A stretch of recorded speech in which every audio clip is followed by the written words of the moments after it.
Doctor रति सक्सेना 1972 से संस्कृत साहित्य और वैदिक अध्ययन के क्षेत्र में कार्यरत हैं। वे एक संपन्न कवि और अनुवादक होने के साथ में साहित्यकार, पर्यटक और कृत्या इंटरनेशनल पोइट्री फेस्टिवल की डायरेक्टर रही हैं, जिनके द्वारा लिखी हुई पुस्तकों की संख्या 50 से भी अधिक है। और वे आपके सामने प्रस्तुत हैं वेदों से जुड़े कुछ बेहद महत्वपूर्ण चर्चाओं के साथ। अगर आपको प्रेम है वेदों और उपनिषदों से और ऐसी अनेक चर्चाएं सुनना पसंद करेंगे तो कृपया इस चैनल को लाइक सब्सक्राइब कर हमारे इस पहल में हमारा साथ दें। नमस्कार मित्रों, आज हम इस बारे में बात करते हैं कि आखिर वैदिक साहित्य को या वेदों को पढ़ा ही कैसे जाए, क्योंकि आज के जमाने में वेद के लिए या वेद के प्रति इतनी अधिक भ्रांतियां हैं कि हमें यह समझना ही मुश्किल हो गया है कि हम वेद को पढ़ रहे हैं या हम पुराण को पढ़ रहे हैं या हम किसी अन्य साहित्य के बारे में या हम किसी धर्म को पढ़ रहे हैं। दरअसल वैदिक साहित्य को पढ़ना एक बहुत ही कठिन भी है और बहुत ही सहज भी है। कठिन इसलिए क्योंकि वेद के बारे में या वेद का जो साहित्य है वो कोई old testament, new testament, Quran या अन्य धर्म ग्रंथ की तरह एक उपदेशपरक ग्रंथ नहीं है। ये एक विशद और जटिल साहित्य संग्रह है जिसके भीतर भी बहुत से अंतर विरोध हैं। हम इसे सिर्फ एक धर्म के रूप में नहीं पढ़ सकते, हमें इसके साथ अपनी यात्रा को शुरू करना पड़ेगा। सबसे पहली बात तो हमारे सामने यह समस्या आती है कि हम पूर्वाग्रहों से ग्रसित होते हैं। यानी हम जो सुनते आते हैं वेदों के बारे में या किसी भी साहित्य या समाज या किसी भी वस्तु के बारे में, हम उससे अलग अपनी राय नहीं बना पाते और उसी के छत्र छाया में या उसी के आधार पर हम पढ़ते हैं। लेकिन वैदिक साहित्य एक बहुत विशाल साहित्य है जो एक बहुत लंबे काल तक चला है, जिसके भीतर अनेक अंतर विरोध हैं।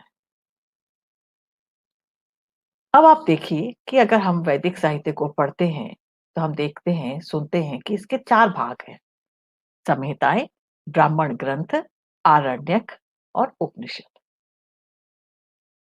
अधिकतर लोग वेदों का नाम लेते हैं, ऋग्वेद का नाम ले लेते हैं और वेद पुराण करने के साथ सीधा वो पुराण ले आते हैं, जबकि वेदों और पुराणों में 3000 साल का अंतर है और दोनों अलग तरह के साहित्य हैं। हम अगर देखें संहिता में क्या आता है तो संहिता में 4 संहिताओं का उल्लेख होता है: ऋग्वेद, यजुर्वेद, सामवेद और अथर्ववेद। दरअसल ये 4 संहिताएं भी इनकी भी अनेक शाखाएं थी, लेकिन आज हमें इनकी केवल 1 या 2 ही शाखाएं मिलती हैं। अब हम बात करें कि संहिता का अर्थ क्या होता है। जो एक के साथ पिरोई गई हैं, जिनको एक सूत्र में पिरोया गया है। ऐसा क्यों है? क्योंकि वेद किसी एक व्यक्ति द्वारा रचे हुए नहीं है। जैसे हम ऋग्वेद का ही उल्लेख करें तो ऋग्वेद के 10 मंडल हैं और 10 मंडल अलग अलग कुल या कुटुंब द्वारा रचित है। ये रचनाएं बहुत प्राचीन काल में केवल मौखिक रही होंगी और बाद में एक ऐसा काल आया कि उनको एकत्रित किया गया। जब ये कुटुंब में रचित है, इसका मतलब पितामह, पिता, पुत्र, पौत्र आदि भी इसमें रचनाकार थे और इसीलिए इनमें बहुत विभिन्नता दिखाई देती है। यानी एक सूक्त और दूसरे सूक्त में विचारों में, प्रस्तुति में बहुत सी विभिन्नताएं दिखाई देती हैं। अब हम कहते हैं कि 4 संहिताएं हैं, जैसे कि मैंने आपको पहले बताया था। लेकिन ऐसा नहीं है, जैसा कि इतिहासकार कह देते हैं कि ऋग्वेद लिखा हो, तो उसके बाद में ऋग्वेद खत्म करने के बाद उन्होंने सामवेद लिखा, यजुर्वेद लिखा, इसके बाद में अथर्ववेद लिखा। अधिकतर काल की दृष्टि से ऐसा बाँट दिया जाता है, वो संभव नहीं है, क्योंकि ऋग्वेद में ही बाकी 3 वेदों के भी नाम मिलते हैं, ऐसे ही सामवेद और यजुर्वेद में ही है। तो फिर क्या अंतर है इनमें? अंतर यह है कि ऋग्वेद का की प्रस्तुति, उसका रचना का उसकी रचयिता और उसकी भाषा एक काव्य परख है, जहाँ पर सुख, दुख, इतिहास और दर्शन भी है।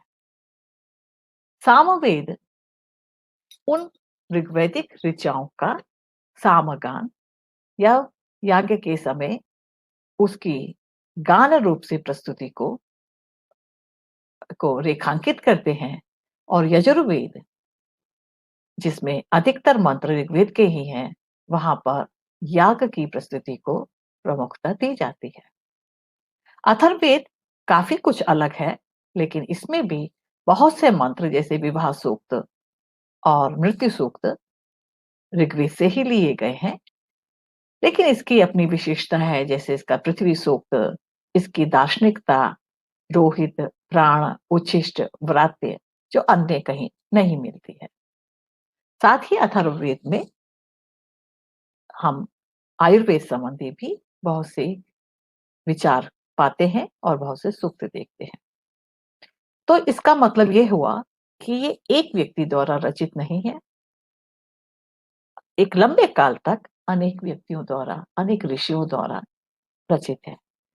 ऋषि को इसीलिए दृष्टा कहा जाता है। जैसे कवि है, उसके लिए वह कहता है कि कविता उसके पास आती है, वैसे ऋषि के पास में वह कविता आती है।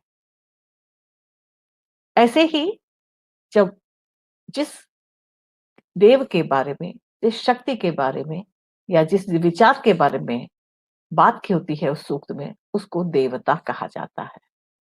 जैसे हम अग्नि के बारे में सूक्त पढ़ते हैं, तो वहां पर ऋषि का नाम अलग होगा और अग्नि का नाम या अग्नि का नाम देवता के लिए होगा।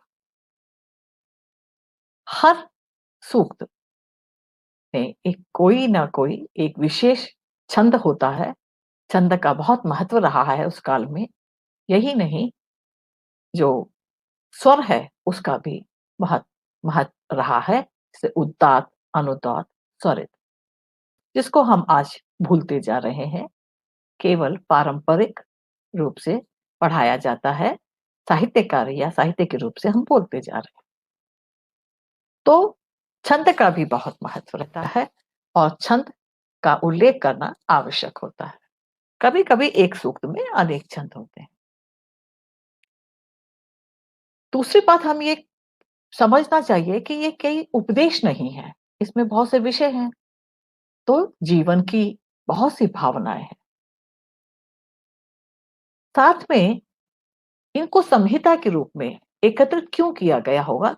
क्योंकि जिस समय इसका रचना काल था, उस समय इसका कर्मकांड काल भी आरंभ हो गया था। अर्थात जब हम ब्राह्मण ग्रंथ की बात करते हैं, तो ब्राह्मण ग्रंथों में ऋचाओं का कर्मकांड या याग के रूप में प्रयोग होना आरंभ हो गया था। सारे के सारे मंत्र, सारी ऋचाएं या सारे सूक्त याग में प्रस्तुत नहीं होते थे।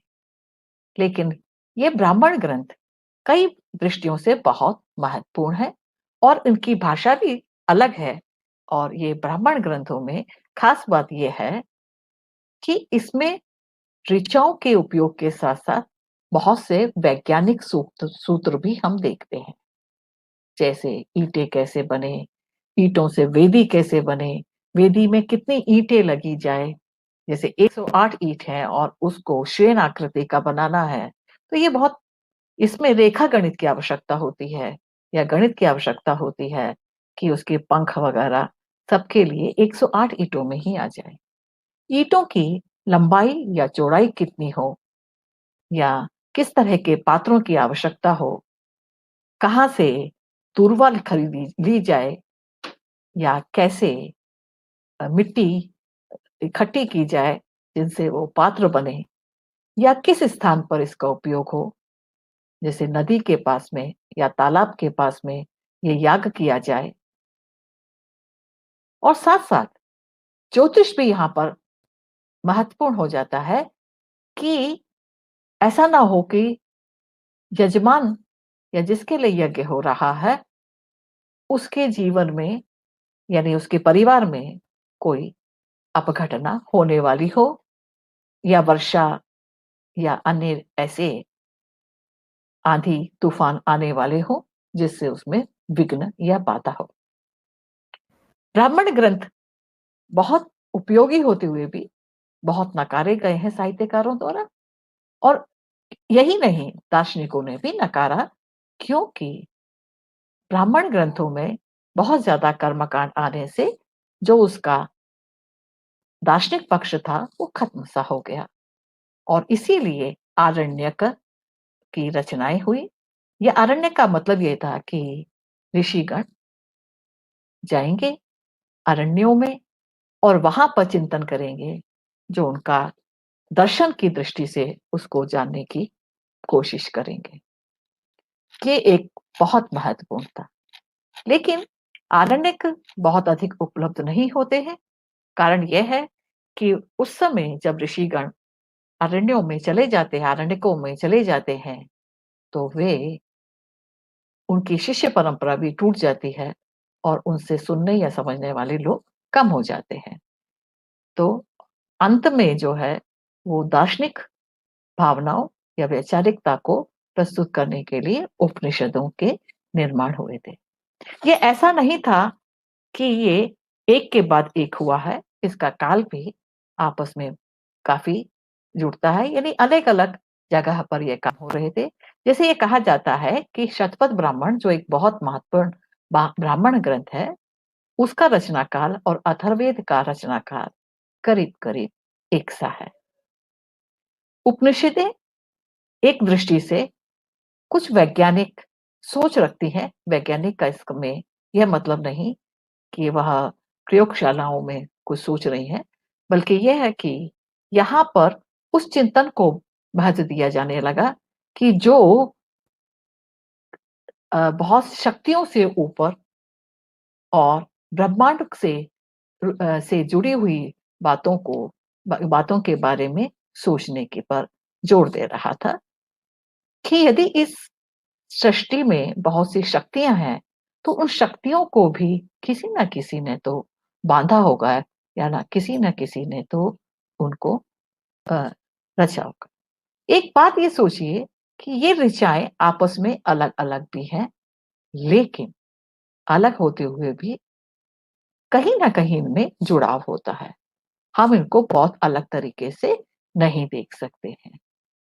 तो जब हम पढ़ते हैं, तो हमें इस बात का बहुत ध्यान देना चाहिए कि हम अगर सबसे पहले हम संहिता से शुरू करते हैं, तो हम उसके कर्मकांड को ब्राह्मणों में देखें और उसके बाद में उपनिषदों में उसके दार्शनिक पक्षों को देखें। इसीलिए वैदिक साहित्य को पढ़ने के लिए आवश्यक है कि आपकी जितनी भी भ्रांतियाँ हैं या जितनी भी वैचारिकता है, उसको आप अलग छोड़ दीजिए और सिर्फ़ इस बारे में सोचिए कि हम सिर्फ़ वैदिक साहित्य को आरंभ से पढ़ने की कोशिश कर रहे हैं। यही नहीं, आप उसको टीका या केवल पदपाठ की द्वारा मूल में पढ़ने की कोशिश कीजिए। इसको इसके बहुत से अर्थ मिलेंगे, भावार्थ मिलेंगे, उनमें ना बहकिए। तो आज के लिए इतना ही मित्रों, शुक्रिया।